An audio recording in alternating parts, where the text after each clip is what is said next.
Hello everybody. Welcome back to Dead of the Brains.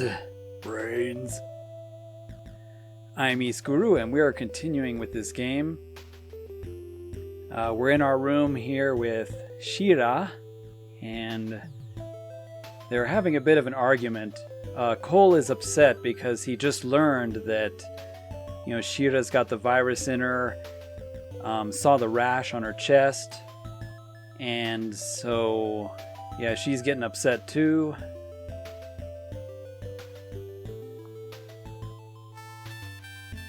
And smack. But hey, she apologized, so it's okay, and walked away. So yeah, Cole's a little frustrated. He's not sure what he should do in this situation.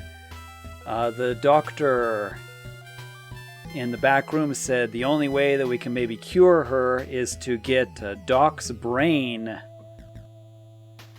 And so we get a choice here, if you get to this part in the game, to either dig up Doc from the first game, Cougar, or not. So the one on the left is the bad ending and the other one is the good ending. So I'm going to go ahead and choose the good ending. And we're going to go ahead and go dig up Doc's body. Doc Cougar, who was killed in the first game. He's the inventor of the serum. The zombie serum, of course, it wasn't intended to be used that way, but heck. That's just what happens, I guess. So here we go. We're going to have to go back to the old classic graveyard.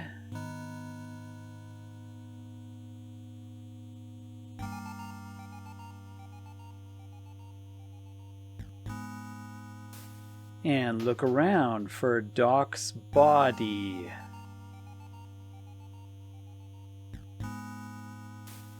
So yeah, this is a little creepy. This is Lyle's idea. Remember, he could put the brain in that, test tube that he had in the last episode. And maybe we can talk to Dr. Cougar and find a cure for Shira. Because that's pretty much the only way, we're going to be able to save her life. Because she's becoming a zombie.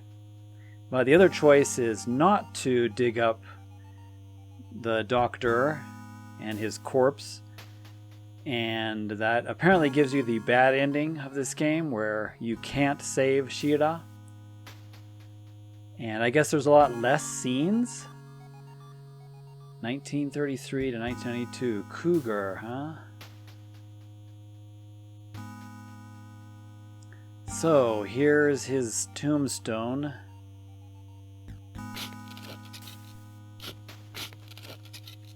And we're going to go ahead and dig up poor old Doc. The creators are like, yeah, let's have as many characters from the original as possible, dead or alive.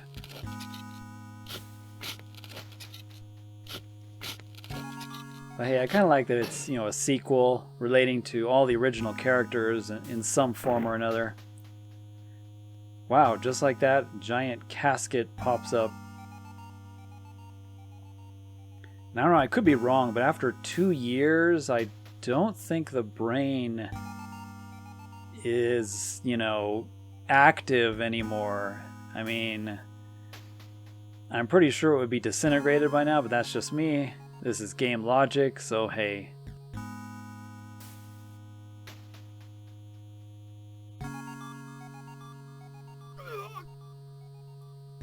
Uh-oh, Steve. Yeah, Steve was with me, and while he was helping out, suddenly got attacked by a zombie. Alright, so this is the 4th time we've had to save Steve. Gah. I kind of like that they have the sound effects for the zombies in this one. The voiced zombies add something to it. 15 seconds. I've got a scoop or a shovel. Ugh. Boy, that's disturbing.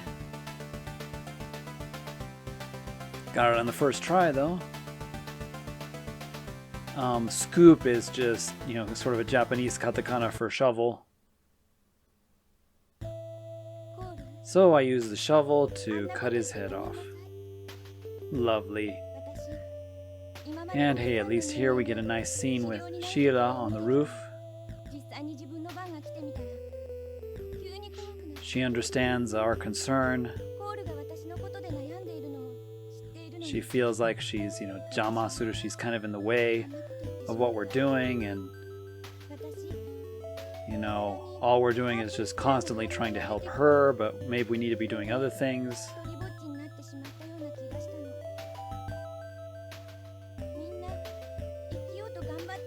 It's kind of nice that, there's some fully voiced sections. Adds some nice emotion to the game. Bit of drama.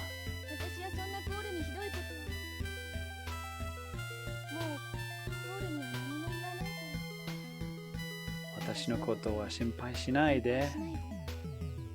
Don't worry about me.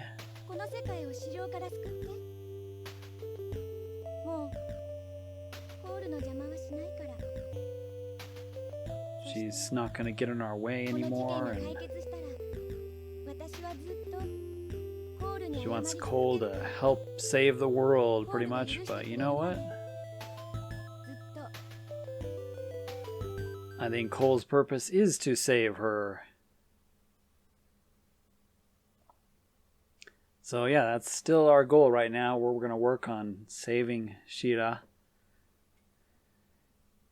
And we got Doc's coffin, brought it back here, Steve and I guess we lugged the corpse back here. And then we're going to wait a bit while Lyle, the nerd with the glasses, he's going to dissect Doc's brain and put it in the test tube thingy like you saw in the previous episode. And we're going to possibly talk to Doc and see if we can find out a solution to saving Shira's life from the serum, the poisonous purple sky that was injected into her in the beginning of the game.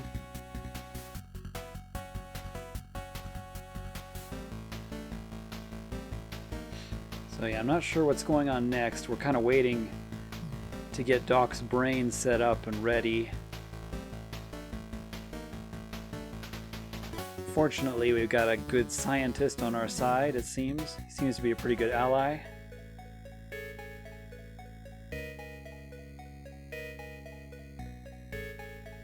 Let's have a talk here with Catherine. She's also worried about Shira.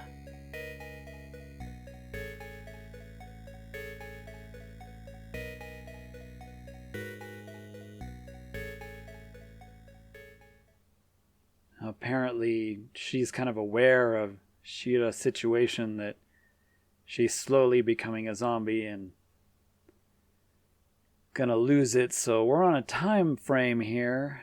Need to find a cure pretty quick. Once again, Steve is gone somewhere. I swear, this Steve guy is really suspicious.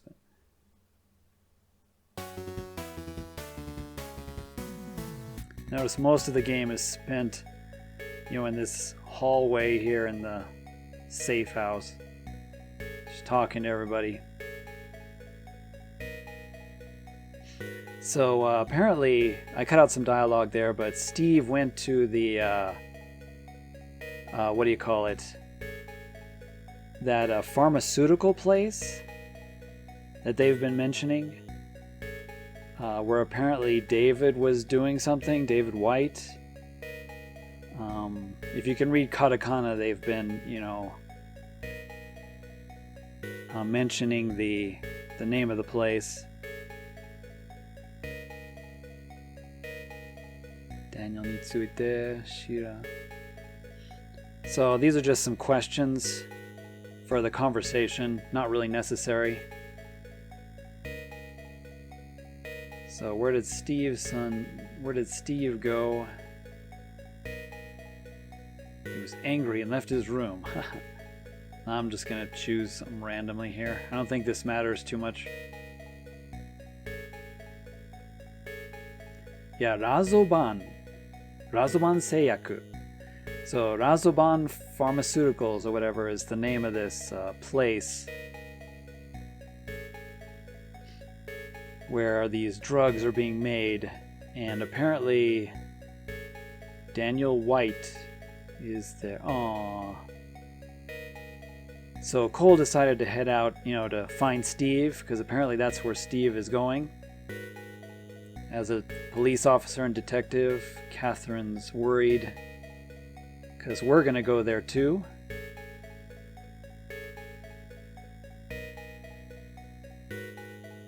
So she said, promise. Promise that you'll come back alive. And also for Shira's sake, make sure you come back.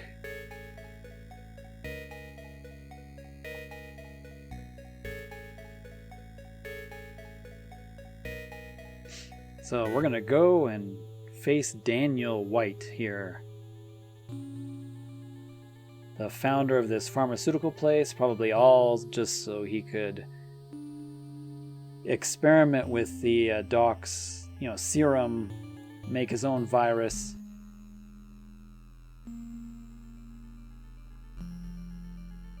I'm just guessing, of course, about the story.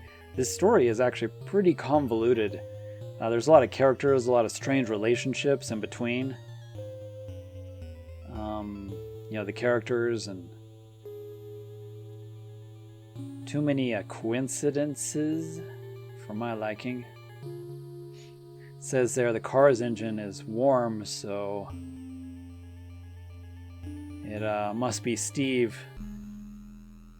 car. So let's go ahead and head inside another completely not creepy place with another second floor. They always have second floors, don't they?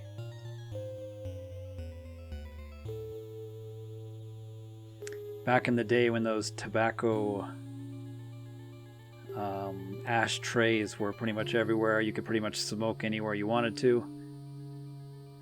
I don't smoke, by the way, so I'm not happy to see those, because it's pretty gross, unfortunately. The smell is bad, and yeah, it's just bad for you. I don't recommend ever doing it.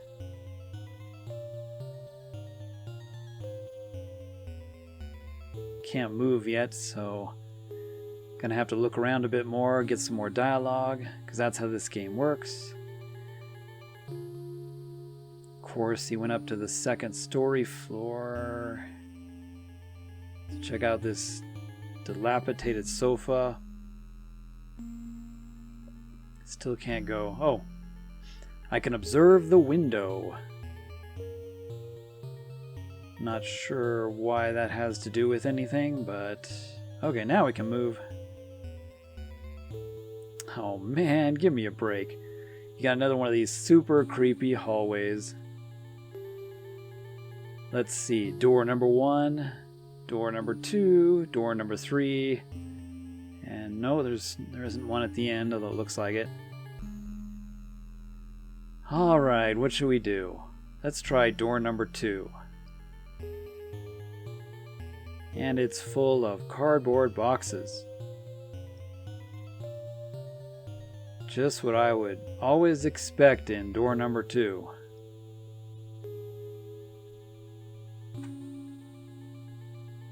And a concrete wall back there. I'm not sure why it's letting me look at the blackness there in the back.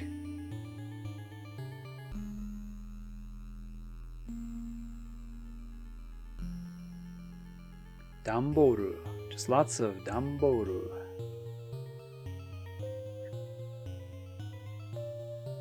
Well, I was hoping for a weapon or something.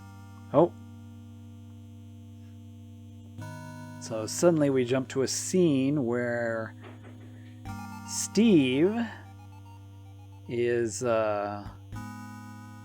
tied to a chair, it looks like, by some suspicious unknown assailant. Oh, it's Daniel. So it is him. So, but they're not really showing his face. His face is kind of hidden there by the monitor. What a creep. And then he's forcing Daniel to watch the monitor, and apparently the monitor is watching us, Cole, as we walk through the hallways searching for Steve and Daniel. And he's pretty much laying out his evil plot here.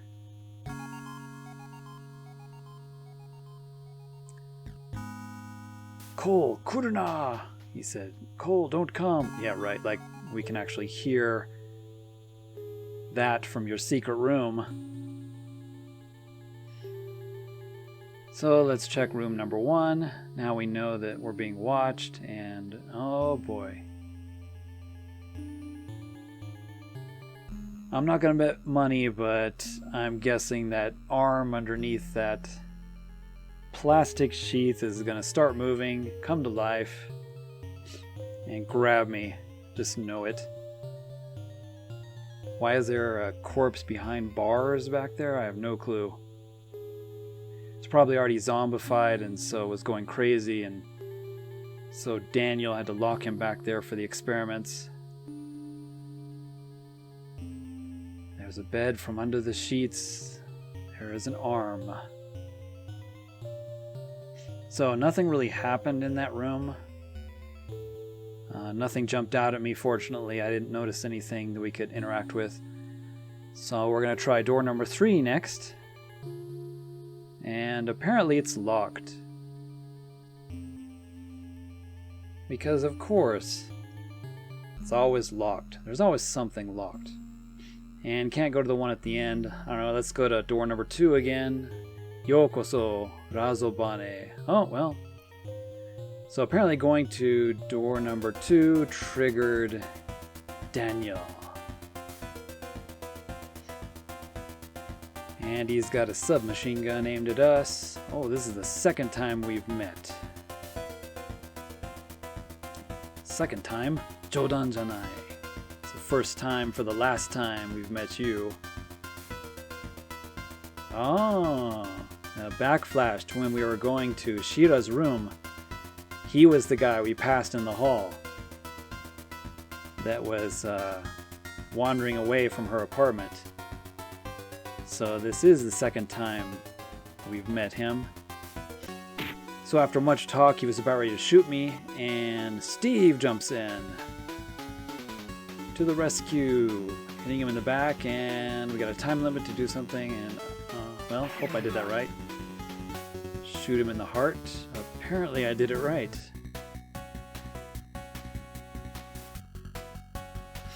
I think this game would be a lot funner if the time limit wasn't so tight. It's just, to try to find out what you're supposed to do. And if you make a mistake, then it's game over. But they should give you more time to make the right choice, because, like 3 seconds, you just have to know exactly what to do. It's just trial and error over and over again.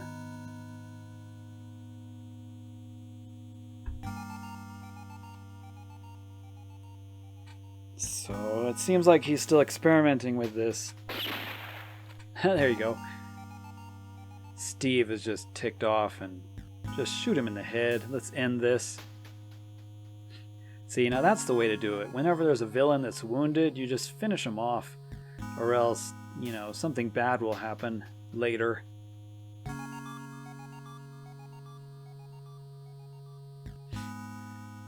But it seems like he was working on something 100 times more powerful.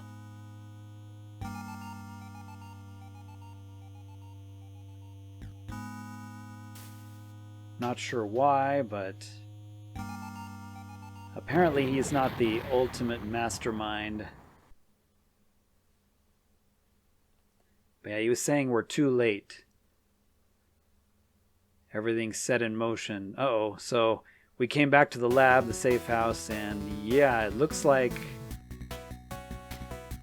Bad things are happening. He sent his thugs. Either the bloody fox has come here, or the zombies were led here, or something to take us all out. This is what happened in the first game, too, is like you come back to the safe house, pretty much everybody dies. The only two survivals are Cole and Sheila. So we'll see how many survive at the end of this game. So Catherine's room's empty. Sheila's room is empty. So I guess we'll look at Steve's room with the open door now. And oh, Catherine! Dude! I knew there was a red flag there when we made out on the roof, but yeah, that kind of sucks. She was actually a cool character. Nazida. She was such a nice girl, such a good person. We were gonna do a Christmas party together. You know, in her room we were talking about the calendar and having a Christmas party, and yeah, they just have to rub salt in the wound. We were gonna have, you know, a nice Christmas together, and everybody was gonna be happy, and she was such a nice girl. And I don't know, maybe we'll be able to resurrect her as a good zombie. Okay, so now Cole is worried about Shira. Haven't seen her yet. Shira! He's hoping that somewhere she's okay. And who's this? Oh, Lyle. Dude, so the scientist was also killed, the one that was helping us. And there was a bunch of talk there, and finally I got through the door. And I guess Shira was on the roof when the zombies and, you know, everybody attacked the building. And so she was safe, and then she snuck into this, you know, room with the time lock on it. This is Lyle's, you know, private office where we were looking at the brain, if you remember, talking to the brain in our last episode. And apparently Lyle pushed Shira in here and locked the door behind himself. So Catherine's gone, Lyle is dead.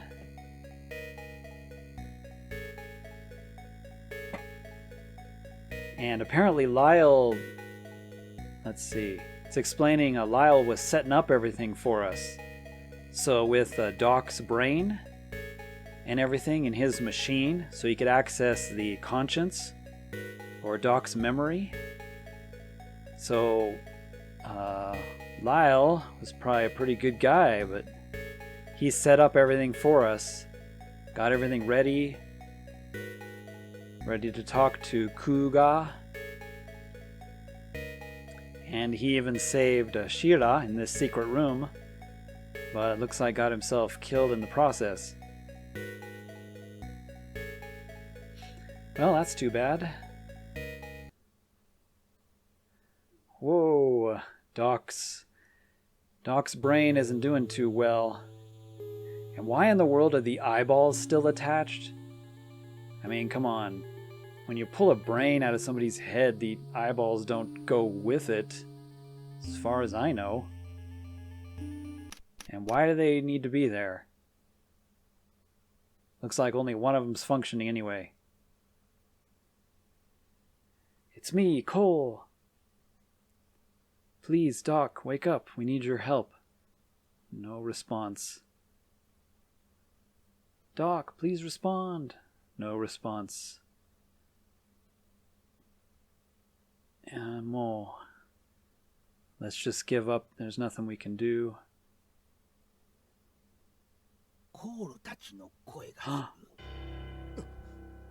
Is that your voice I hear, Cole? Doc, can you hear me? It's you. I can't see anything. I don't feel very good. That's because you're a brain in the test tube.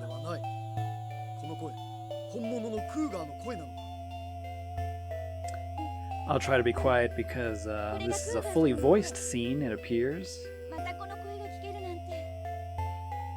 In the first game, Doc and Cole were really good friends. It's probably like his only, good friend.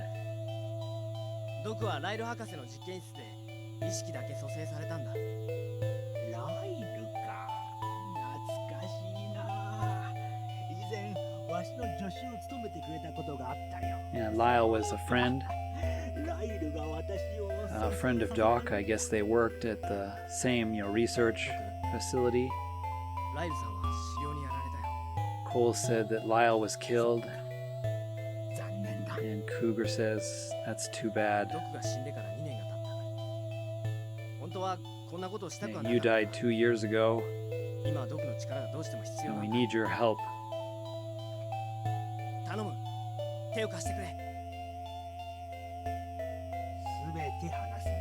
So Cougar wants to hear, what happened in the 2 years that he's been dead.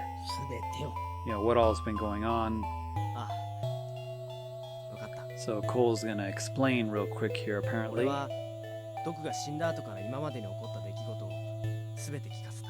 You'd think they'd have a limited time. Talking about Steve, Catherine, Daniel, Jill, Ghoul. Who is Jill? That's the first time I've heard that name. It's not Jill Valentine, is it? Jill Valentine gonna appear in this game? It is a zombie game.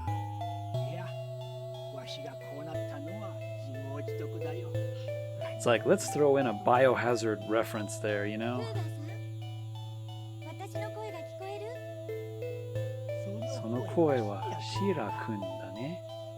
So he can hear Shira.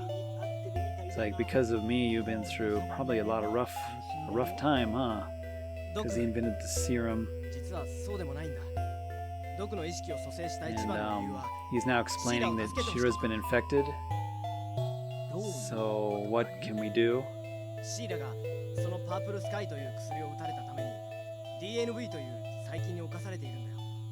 So Doc's explaining that he worked with the DNV, which I guess is what they're abbreviating as the zombie serum virus.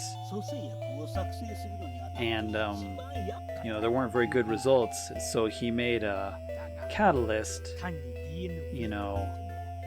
sort of substitute that whenever he did his experiment, if something went wrong, he could put the catalyst in and it would just completely break apart the DNV virus and kill it.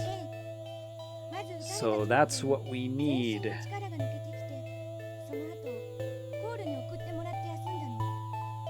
The question is, where is it?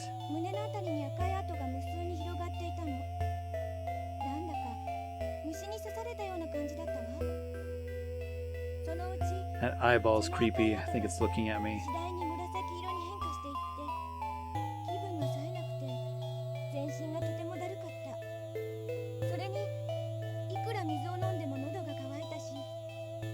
So Shira's describing her symptoms here, that she has a really dry throat no matter how much she drinks. She's always thirsty, and she's got those purple spots appearing on her chest. If you remember, we saw those previously.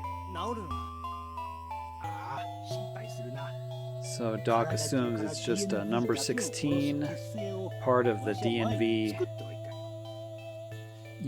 concoction that he was working on. And if you remember 2 years ago when Doc and Cole escaped from his apartment, they were running from Jack. Boy, this is a lot of references to the first game. If you remember the first game, Jack was a police officer that came over because he heard shooting in Doc's house, and he got bit by a zombie cat, turned into a zombie himself. So we were running from the police officer, Jack, who was a zombie, and when we were doing it, Doc had his satchel with him, and inside it were several flasks of the virus as well as the cure for the DNV thing. that just breaks it up. So, yeah, but that was 2 years ago. If you remember in the scene in the first game, Doc trips and drops his satchel, and the canisters inside broke and spread the serum all over Stephen King's gravestone, which I thought was kind of amusing. If you didn't see that, go back and watch the first episode of part 1, where they run through the graveyard and Stephen King has his tombstone there, and they dump serum on it, and then a zombie comes up. Zombie Stephen King. So apparently in that satchel was some other stuff that could help Shira.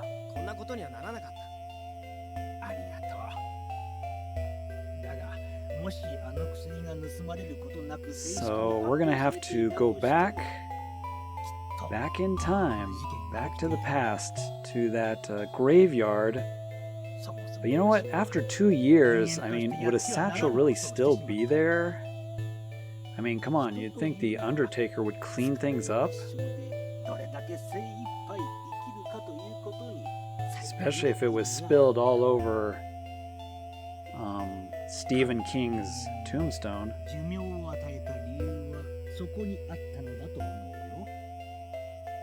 Some pretty good dialogue here. Cougar saying, man should not play God. What I did was wrong and really shouldn't have done it. Hurt important people to him.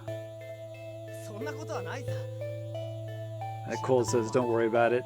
Thanks to that, he's closer to Shira and he's more of a man.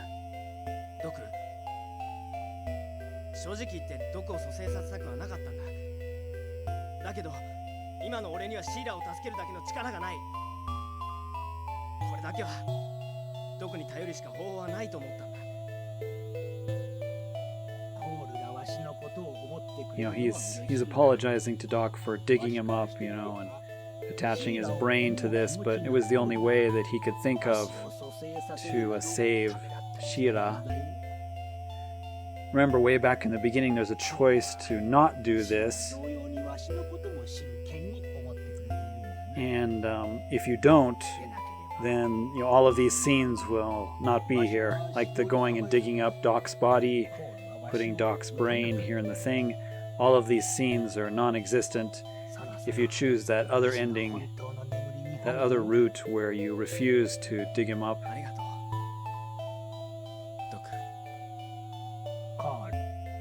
Cool. Congratulations on your engagement. So Cole's surprised that Doc could see his ring, his engagement ring. Well, that was kind of touching. You got two friends, and unfortunately Doc died, but they somehow got to be reunited and have one last talk together. Kind of a sentimental scene there.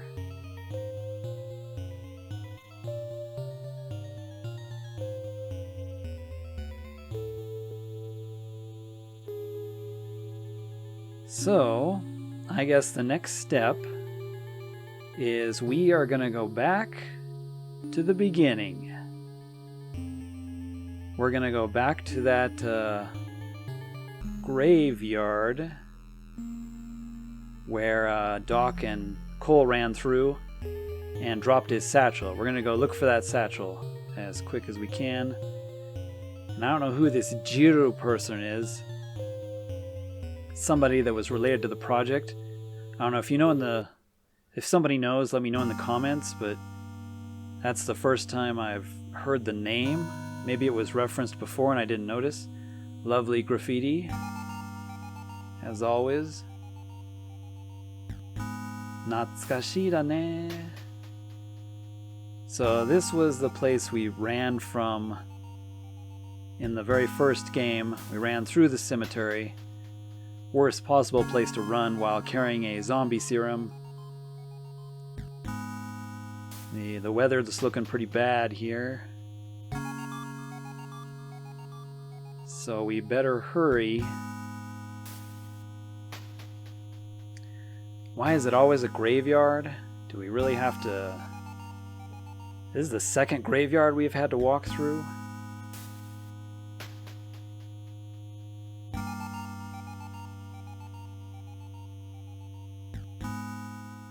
I was reading all the names there on the tombstones.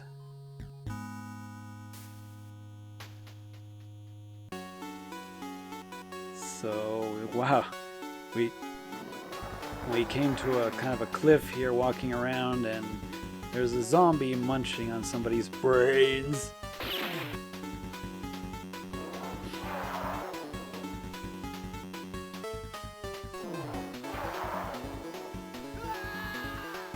And more of Cole screaming. And they really should have done a better game over screen, but whatever. Okay, let's try this again. All of these things is like a trial and error thing. You gotta do it several times.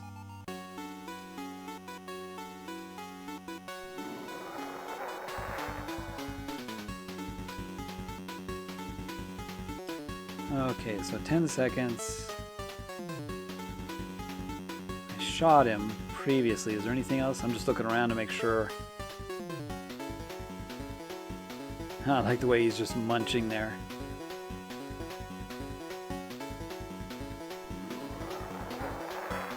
Okay, I ran out of time. I was looking around the screen just to see, eliminate what you could interact with, and I didn't realize I was running out of time there, but now there's the dialogue continuing. He appears to be busy chewing on brains. So he didn't notice us. So I get... well, he shot him anyway. I was going to say, maybe if you just don't shoot him, then we can walk away happy, since he's happy, munching on his hamburger brains. Now that we shot him, he's ticked off. And, of course, Cole drops his gun like an idiot.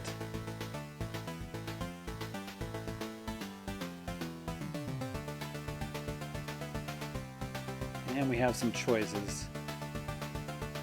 Yeah, why would I want to just look at the zombie? I guess sometimes the choice to observe is good, because then you can observe some weakness. Attack the eye, of course. The usual choice. We're going to poke him in the eye. And yeah, I'm doomed to die. I refuse to die. Maybe somebody will come and help me. I refuse to die. Right, that's the good choice, right? I refuse to die. I'm gonna be brave. And I got a timer here, but no cursor. And no controls. I can't even choose move.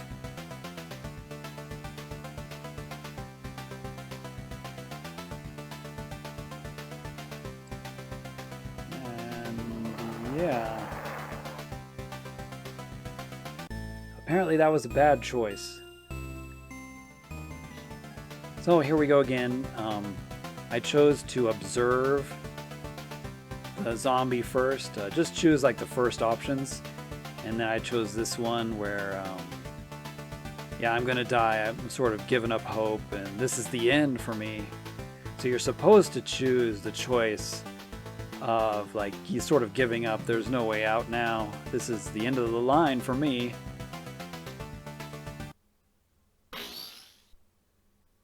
And at the last second, there's a laser beam.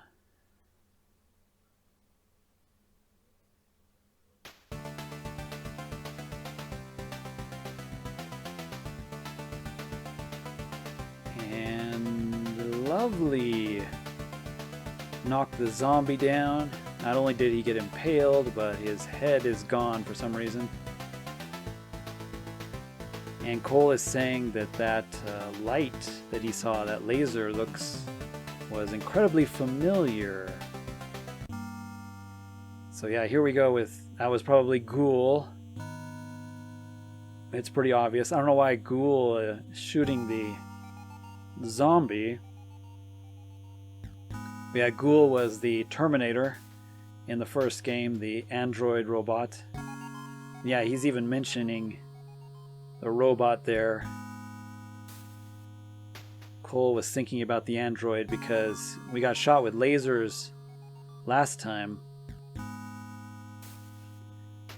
Okay, so I walked around the graveyard a little bit more, as you can see, and this is apparently Doc's satchel from 2 years ago from the first game. Some broken glass on the ground where the serum broke, one of them. And apparently that grave must be Stephen King's, because that's where we dropped it. And wonder of wonders, it looks like there's a container of yellow liquid in it. Dude, that is weird. It's like, do you really think that would be there 2 years later? I mean, it's kind of neat the way they're trying to connect the two games together. You know, the stories,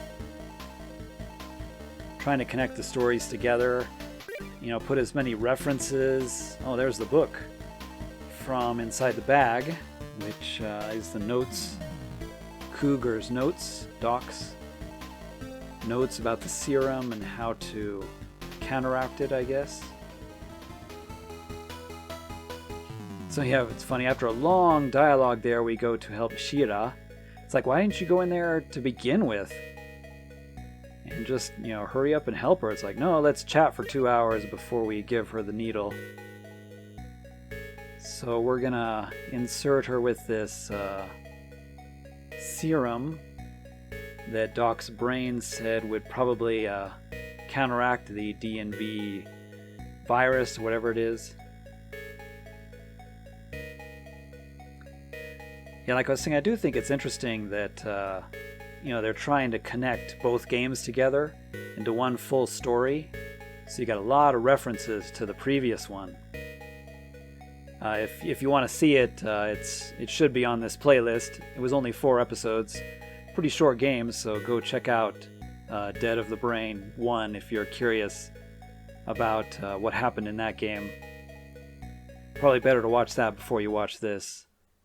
So Shira told us to be careful, and we're going to go to this old rundown building where apparently the Bloody Fox has their hangout,